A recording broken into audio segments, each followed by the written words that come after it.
Great. So before we kick off and learn all about getting your ducks in a row, getting set up to run your campaign, and what kind of actions you might want to be working on just now, I thought I'd do a little bit of a housekeeping.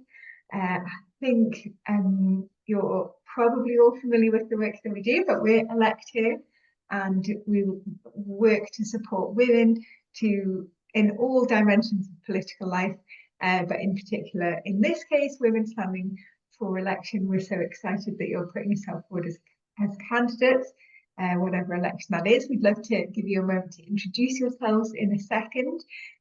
Before we do, just a reminder that we come from all different political parties and none, so we keep the space here respectful. We don't make passing negative comments about other parties, and we don't discuss kind of policy issues. It's about the experience of the process and the kind of next step. But you feel free to share which party you're standing for, that's fine. And also if you're having a hard time with individuals, we're also allowed to talk about that too. Our other housekeeping is that we run these sessions twice a month. So we'll have another one in a couple of weeks. We'll share the date at the end of that with you. And so make sure you've got those in your diaries. Parts of them are recorded, like we said, and really the basis of the kind of content that we kind of work with in these sessions is our campaign in a box. You can access that anytime. It's on Kajabi. If you don't know your logins or you don't know how to use Kajabi, feel free to message us now or afterwards and we'll help you get logged in. And that has loads of the activities. Annabelle's going to share her screen so you'll get to see that through the call too. So, is there anything I've forgotten to say, Annabelle? Are we ready? No, that sounds good. Yeah, great. Okay, captured it all. Annabelle is going to lead us talking about getting our ducks in a row, but first let's do our introductions. But perhaps I should introduce myself first. I'm Katie and I'm the project manager at Elect here, where I love working with women at all stages of their political journey, and I first started working with candidates 6 years ago. So yeah, really love being in this space, holding space for you to be awesome and also be human and vulnerable and talk about the hard bits too. That's what I'm here for. Great. Annabelle, do you want to introduce yourself? Yeah. So I'm Annabelle and I direct the communications at Elect Her, and alongside that I've worked with Elect Her for a number of years training candidates to run for election, because I have myself run a few times at different levels, both local, national and regional, and I've also run teams of candidates at different levels. And I've also done some stuff with when we were part of the European Parliament there as well. So I've got quite a good in-depth experience, and I've got quite a lot of knowledge around digital campaigning, particularly because that's where lots of people spend their time now, and that's really a sort of focus for a lot of what happens. And so it's about helping you leverage it for you, but also to protect yourself from some of the nastier elements that exist online, because that's got to be part of it too. What I want to show you is what we have on our Kajabi. So hopefully this works. What I want to show you is our Kajabi course that we have. It's called Equip Her, but within that is our campaign in a box. And I'm going to talk mainly about that this evening. Can everyone see the kind of campaign in a box? So you're a candidate. Woohoo! We put that aside now, because now it's time to think about your dream team and what you're thinking about. So the way we've set and organized this up is the way that you have to think about the next, well, effectively till May next year. All of you are running in May next year. And I know that we've got slightly different kind of election levels, national and local, but it is the same, effectively the same program that runs for all of those, because the campaigning itself, the essential parts of a campaign, fit neatly within all of this. And this, if you get this right, it will help you win. There are, as Shireen, you're finding, contextual issues that mean life is a bit harder. But being able to do this part and do this well gives you a really good head start. Um, Ideally, what I want to kind of get down to is kind of the fundraising. I'm not going to talk about your story because that's for our next session. And we also had a really good session on that a couple of weeks ago where Patricia helped individuals talk about your story. But please, the idea about this evening is it's really interactive. I want to kind of talk you through this, but if you have questions or thoughts, please flag them, ask questions, ask anything that you want to help. You are all sort of with different organizations. It is harder as an independent, I'm not going to lie. That doesn't mean you can't find and harness support. The great thing that you have when you're a part of a set up party like Labour or Conservative or Greens is that you will often have a kind of crew who are there ready to help. But you still have to give them hope and you still have to encourage them and you still have to provide biscuits because it's a critical part of invigorating them to help and support you do what you're doing. And they are doing it for passion and love of what you're offering as a candidate. That is what the sort of volunteer team is there. They believe in you, and it's worth always remembering that. They believe in you. It gives you great hope just to have that behind you, but also, treat it well, treat it kindly, love it because it will love you back. And creating this incredible sort of symbiotic, team relationship is so much a part of being a candidate. I also think it's one of the biggest skills that irrespective of what happens in May next year, your ability to manage and harness a team of people around you is one of the biggest skills that then you can take away to whatever your next phase or steps are. But, inspiring people to run and help you run is an extraordinary endeavor. So what I want to talk about here is the team and the core team. Now, in an ideal world, this is what you would have. I hope everyone can see that. So you've got your agent. Now, if you're standing as an independent, you may well be your own agent. And depending on which part of where you're standing, and if anyone doesn't know what these terms mean, shout and I'll happily walk you through them. But your agent is your person who is running and understanding the finances of what is happening. They are particularly helpful in the short money period. Now, the short money period is once the election is called, you have a generally about a 5-week period. Everything you spend in that period has to be, I mean, everything you spend anyway has to be carefully considered and thought through, but it is particularly important because if you overspend, you can have a fine. And the Electoral Commission are concentrating and looking at that particular short money period. So your agent becomes very good friends with you. Yes, I've got the imprint at the bottom of a leaflet, social media, and they'll have it in their bio.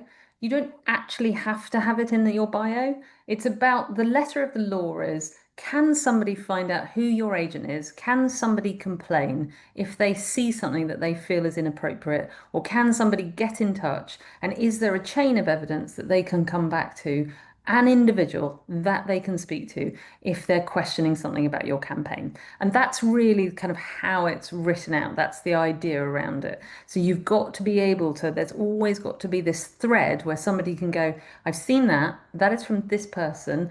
I could contact them if I'm offended by it. And opposition parties will also be often holding quite close attention to it because they can leverage it for complaints and things. I mean, well, you'll be interested to know, I was looking, because I'm a bit of a geek myself, I was looking at some stats earlier today, and independents, where independents win, there's often a higher turnout in local elections. Anyway, it's a bit random, but yeah. And there's a link between people are enthused to vote for people, and this goes for all of your campaigns. People are enthused to vote for people they know and they care about. And it is like, how do you then link you and what you care about to what they care about? And that's what all of this is about. How do you get in front of the people that matter to you? The people that matter to you are voters, How do you get in front of them? And that is what all of the campaigning is about. Doesn't matter what type of campaigning it is, that is always what you're drilling down to. So on a local level, you probably won't have quite this scale of team, is my suspicion, depending on what you're doing and what the sort of outcomes are. If you're running for a number of wards in your area, and we have big local elections in London next year, so that means that there'll be a lot of focus on this, and the outer boroughs, there'll be a lot of challenge from reform. So it's going to be quite a frenetic churn. But the idea here is that you have somebody who can help and support you. They are your team as the candidate. You are in charge. The agent will think they're in charge, but actually you are. But the idea is that you have purview and oversight over all these different limbs. So the literature manager, the person who's helping you write the leaflets, they're telling your story on the leaflets. So you need to have sort of think about this very interconnected web of people that you're working with. And it might be that somebody locally is just volunteering to help. As an independent, finding somebody who can help you with, who's got Canva and Canvas skills, that's a really helpful piece of what you're doing. So it's worth kind of leveraging all of those connections. And I think if you're standing as an independent, particularly, you might want to kind of say to friends or colleagues, look, I'm doing this. I'd love a bit of help and support. And that's absolutely fine. We go into much more detail about all of these types and individuals. In this day and age, I do think that the digital manager and somebody who can help you if you're not comfortable being online and on social is a really useful piece. Phone manager is something that isn't as used anymore. We used to have phone lists and people used to be called, but honestly, I think phone banking is really beginning. It's probably a dying art in campaigning, and we'll probably take it off. I'm going to move on to developing your team. Always butt in if you have any thoughts or questions. This is that whole point I was trying to make about these are people who are coming to you, they're spending time with you, they're volunteering. It's definitely harder. The issue with making phone calls to people, and I think this is where WhatsApp is becoming a bigger piece of it, or messaging, direct messaging is becoming a bigger piece of it, maybe on Facebook. I mean, digital is priority, but yeah, you're right. It's with phone, people are unwilling to answer their phone to people they do not know anymore. That does not mean that you can't use phone numbers to send messages. And we use WhatsApp and community on WhatsApp quite a lot. And they're both good ways to be in touch with people. And if you have a list of people who have agreed to be in touch via WhatsApp, you can send some really great messages doing that. You can send video links of what you've been doing. It's a really neat way of getting in touch with people. Both of those ways are really good ways. What I find what's really nice about WhatsApp campaigning is that you can easily send a good little short video, something that you might have used already on Instagram or Facebook, and you can use that, and then people forward and share it. They're like, this is somebody who I quite like. This is my local candidate. I quite like them. And the thing about WhatsApp is if you can get into WhatsApp and people are sharing you, that is a trusted source sharing you. In today's sort of social media world, particularly, it is, we look at influencers, we follow specific influencers, they are trusted sources for that. And it's just the same within campaigning. If you can get into sort of that place and that space where people are sharing your stuff because they're interested enough in you, that's going to help your campaign. It's really, really good. I want to sort of say just to those who are standing as independents is that you may think that people will not want to help. It is incredible how many people will be impressed you're willing to stand. And I think everyone who has decided to run as a candidate, it is hard. People have a huge amount of respect for it. They might be kind of a bit like, oh, politics, but actually they're all like, wow, you've actually made that decision to do something. That's really cool. And whether it's somebody who's, I don't know, a friend who's a runner, they'll be like, oh yeah, I'll drop a few leaflets through a door on my street. Yeah, no, I don't mind. Or it's your local, corner shop who's like, yeah, I'll have a stack of your literature. I don't mind. I like you. I know you, I don't ever kind of feel shy about using all of those limbs of it to help your campaigning, because it really is that's your volunteer army. I mean, in an ideal world, you have an army. General elections and potentially with the Senate and with Scottish Parliament, I think you could end up having some very big campaigns going on, partly because there is an enormous challenge from reform, which is having a huge impact on sort of getting people motivated and out and about. So there's lots of different things going on there that I think means that people are getting more involved potentially. Um, I don't know if you've all got access to Kajabi. You should do. It's part of the kind of piece, but it's worth having a look through and read through in a little bit more detail. It's like, how do you ask people? I mean, family are obviously a first port of call. How are you going to get them to help you? What are you sending them off to do? Young kids, particularly good on doorsteps. People like them. It's a great opener for conversations. If you happen to have small children in your family who are cute, it's a really useful thing. But it's just different ways to get involved. Always, always talk to residents' associations and resident organisations, whether you're doing that on Facebook. I want you all to have researched all of the community groups on Facebook, all of the community groups on Nextdoor. You're not allowed to get political on Nextdoor, but use this time now to do research. What do people care about? Who are the big talkers? Who are the people who have, influence on other people? What are the community groups saying? All of those community groups are really active often, and they have really useful pools of information that you can be using. And they're also people who may well want to help and support you in doing what you're doing.